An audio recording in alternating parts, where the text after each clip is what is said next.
sans savoir que le réchauffement climatique, dont on nous bassine les oreilles depuis plus de 25 ans, fait l'objet de violentes polémiques entre les réchauffistes majoritaires, soutenus par les médias et les politiques, et climato-sceptiques, également très nombreux, qui critiquent les données sur lesquelles s'appuient les réchauffistes, et le caractère fréquemment diffamatoire des débats, l'intoxication de l'opinion publique par de fausses ou discutables allégations, et la substitution d'attitudes strictement idéologiques et quasi religieuses aux arguments scientifiques.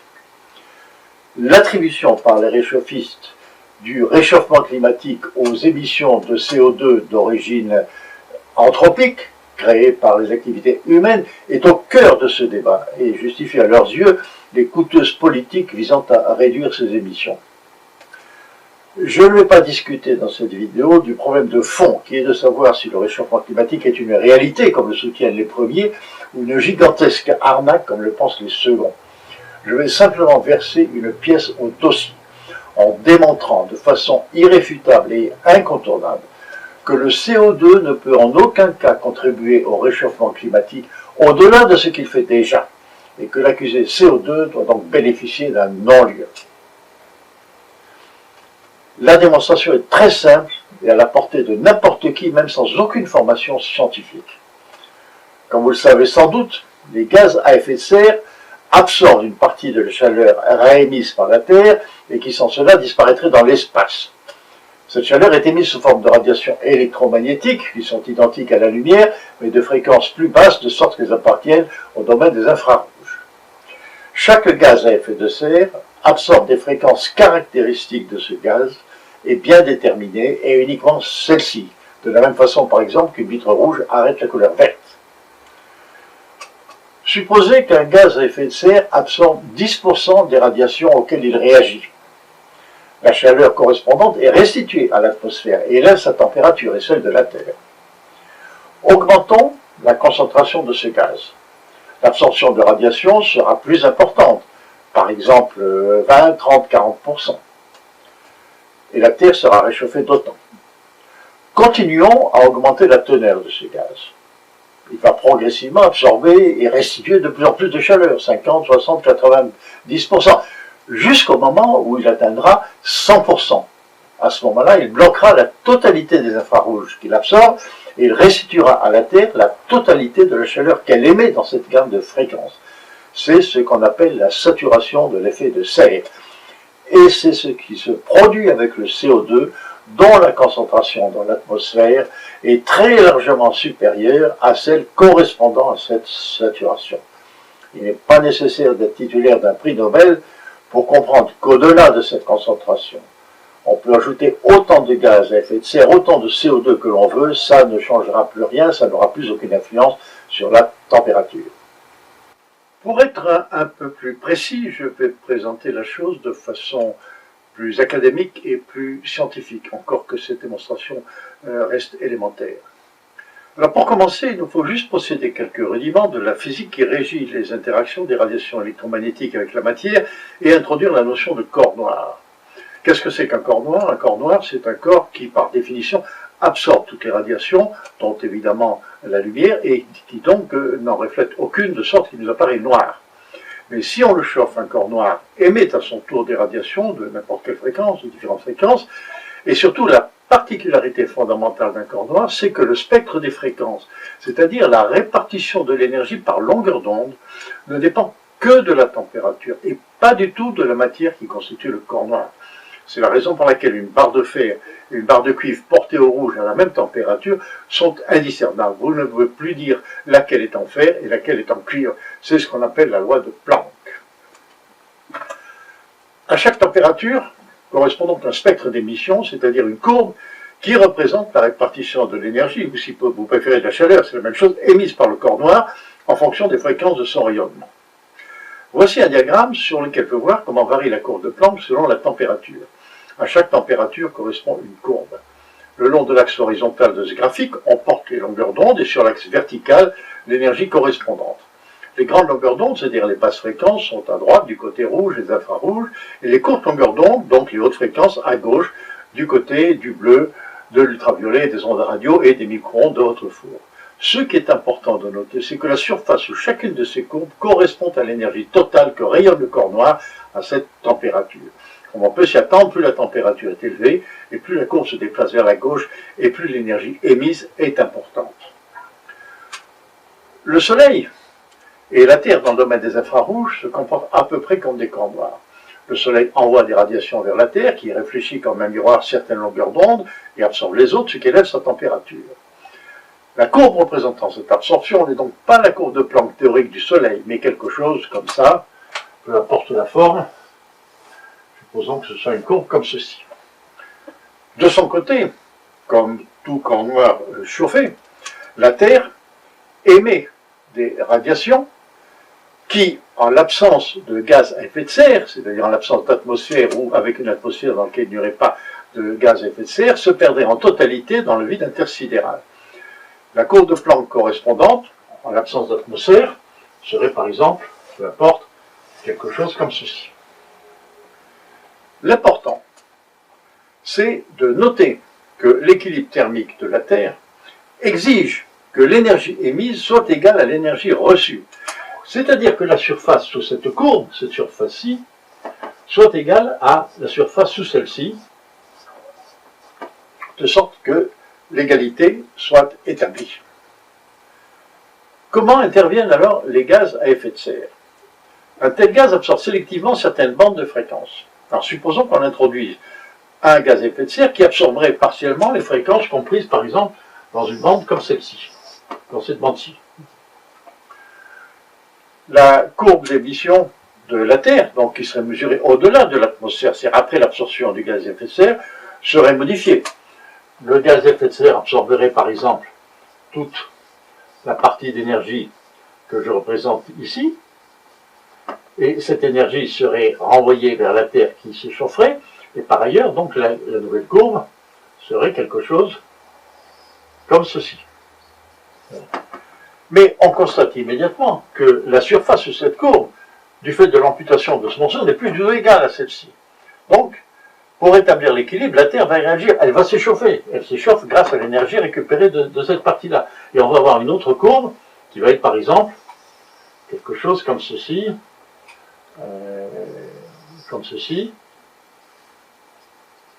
Voilà. Donc une courbe qui sera décalée vers la gauche et dont la surface sera plus grande qu'elle était à l'origine, de façon à ce que la surface sous cette courbe-ci soit égale à la surface que nous avons ici.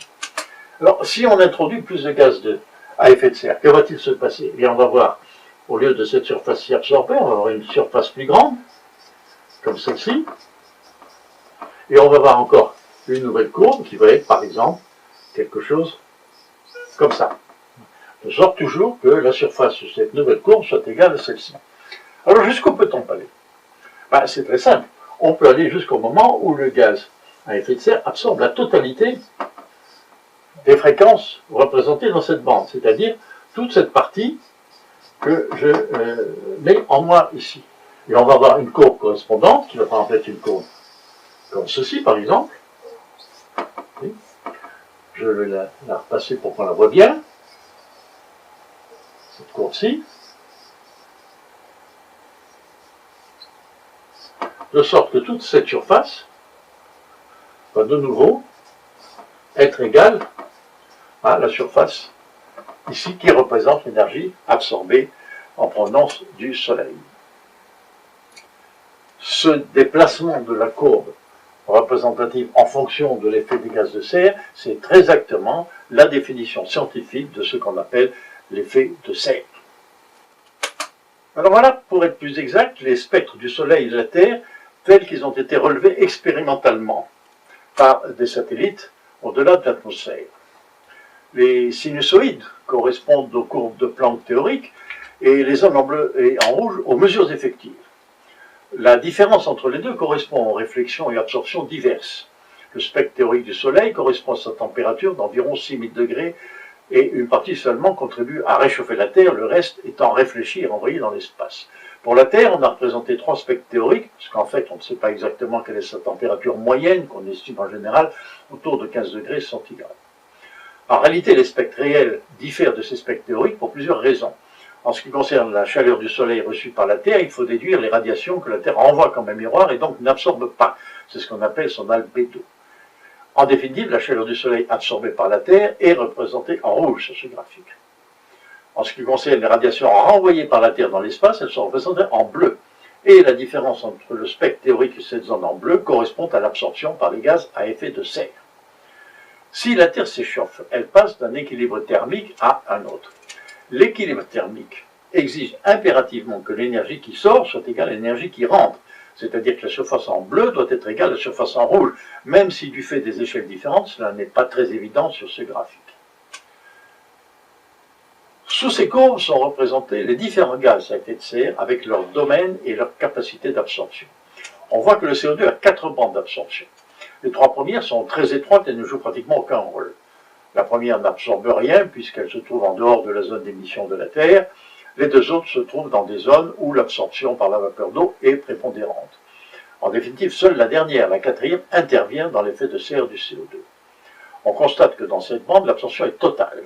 Aucun rayonnement n'est renvoyé dans l'espace. On est donc en présence d'une saturation de l'effet de serre. Toute la chaleur rayonnée par la Terre dans la bande absorbée par le CO2 lui est restituée en totalité. En général, on représente les échanges thermiques de la Terre par un graphique comme celui-ci, qui tente d'analyser tous les transferts de chaleur et de les quantifier. Ce schéma est établi dans la mesure de nos connaissances actuelles et les valeurs qu'il indique sont très approchées et incertaines.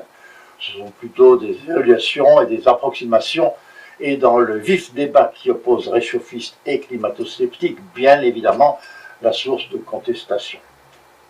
C'est pourquoi il est préférable à mes yeux de traiter le problème au niveau d'un bilan thermique global, comme je le fais ici, en m'étonnant d'ailleurs que personne ne semble le faire alors qu'il s'agit d'une démarche élémentaire et incontournable, et qui de plus n'utilise qu'un seul type de données, en l'occurrence le rayonnement infrarouge aux limites de l'atmosphère, qui grâce aux satellites est maintenant mesurable avec précision.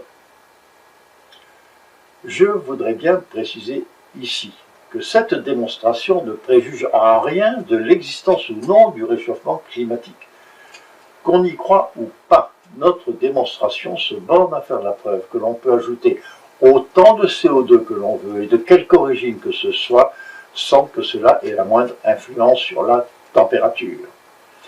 Si on était confronté à une glaciation, ça ne servirait à rien de produire du CO2 pour se réchauffer.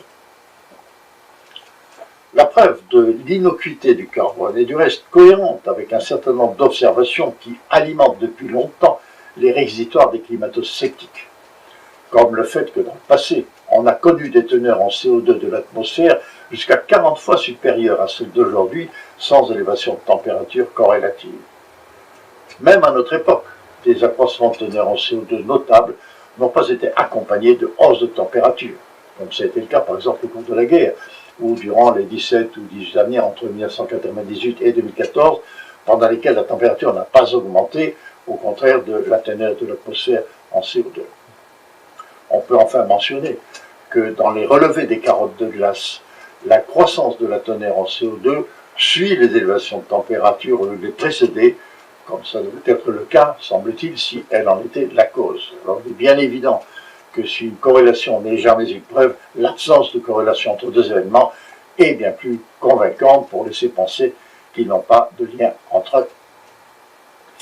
Les réchauffistes sont bien au courant de la saturation de l'effet du CO2. C'est un très gros pavé dans leur jardin. Car si le CO2 a été brandi comme le responsable principal du réchauffement, c'est essentiellement parce qu'il est le seul gaz dont on veut imputer l'augmentation aux activités humaines et par cet intermédiaire, par ce biais, culpabiliser le développement industriel dont est responsable l'Occident. C'est un objectif purement idéologique et écologiste qui repose sur une thèse indéfendable. Qui plus est, selon les réchauffistes, le réchauffement climatique est exclusivement causé par les émissions de CO2 anthropiques. Démontrer que le CO2 additionnel, quelle que soit son origine, ne joue aucun rôle sur la température, c'est mettre en cause l'existence même de ce réchauffement et entraîner la disparition de leur fonds de commerce, ce qui est évidemment assez gênant pour eux. Il est d'ailleurs tout à fait possible qu'au départ, les réchauffistes n'aient pas été conscients de ce phénomène de saturation. car ils ont bâti leur théorie à partir d'une estimation de l'effet de serre concrétisée par la notion de potentiel de réchauffement global, le PRG. Le potentiel de réchauffement global estime l'effet de serre relatif de chaque gaz en le comparant à celui du CO2. C'est une méthode d'ailleurs outrancièrement simplificatrice, mais peu importe en l'occurrence, le fait est qu'elle occulte complètement les possibilités de saturation de l'effet de serre du CO2. En effet, elle conduit plus ou moins à considérer l'effet de serre globalement comme s'il était le résultat d'un seul gaz caractérisé par un PRG moyen pondéré, ce qui masque le phénomène de saturation de l'effet de serre spécifique du CO2 sous l'argument que l'effet de serre de ce gaz moyen théorique n'est pas saturé, ce qui est parfaitement exact, mais occulte que l'effet de serre du CO2 l'est. En fait, la saturation de l'effet de serre du CO2, que personne ne conteste réellement, et comment le pourrait-on face aux mesures des satellites qui démontrent que l'absorption des radiations infrarouges de ce gaz est totale. Cette saturation donc est curieusement assez peu mentionnée, non seulement du côté des réchauffistes, qui ont intérêt à ce qu'on en parle le moins possible, mais même du côté des climato-sceptiques qui devraient la brandir en poussant des cris de joie. Peut-être est-ce dû au fait que sa révélation en France est assez récente, puisqu'elle date tout au moins en ce qui me concerne de la publication en 2013 par le professeur François Gervais de son livre « L'innocence du carbone », dont j'ai évidemment inspiré pour le titre de cette série de vidéos. C'est un ouvrage dont je vous recommande hautement la lecture, bien qu'il soit assez technique et un peu confus. Vous y verrez que non seulement l'élévation du taux de CO2 n'a rien de dramatique, mais qu'au contraire, elle est vraisemblablement extrêmement bénéfique. Tout l'oxygène que nous respirons provient de l'absorption du CO2 par les plantes et le plancton. Sans CO2, il n'y aurait pas de vie. L'augmentation de CO2 a d'ailleurs un effet spectaculaire sur la végétation que connaissent bien les maraîchers qui en insufflent dans leur serre. Bon, il va sans dire que le professeur Gervais a été vilipendé dans les médias. Du côté des réchauffistes, je n'ai pu trouver sur le net qu'une seule tentative de réfutation sous la forme d'une théorie totalement aberrante exposée dans un article intitulé « L'effet de serre plus utile qu'on le croit », que vous n'aurez pas de peine à trouver en tapant cette référence dans votre moteur de recherche. Comme il serait trop long d'en parler ici et que cela nécessite des développements un peu plus techniques, j'y consacre une autre vidéo de cette série, Accusé CO2, levez-vous, vidéo 2 bien sûr, que je vous invite à consulter, dans lesquelles j'entrerai un peu plus en détail dans le mécanisme de l'effet de serre. Voilà, si vous m'avez suivi jusqu'ici, et si vous persistez à croire que le CO2 d'origine anthropique est responsable du réchauffement climatique, vous êtes un incurable... Bon, je vais éviter les qualificatifs déplaisants, mais suivez quand même mon regard. Merci en tout cas de m'avoir écouté. J'espère que vous saurez maintenant quoi penser des COP diverses et des mesures coûteuses, parfaitement inutiles, voire nuisibles d'ailleurs, visant à limiter les effets de carbone avec l'objectif aussi arbitraire que farfelu des 2 degrés centigrades au-delà desquels on nous prédit la fin du monde. Vos commentaires, questions et critiques sont les bienvenus. Je vous invite à les exprimer sur mon site jmbscience.com ou directement par email à mon adresse jmbonamy@web.com. Merci encore.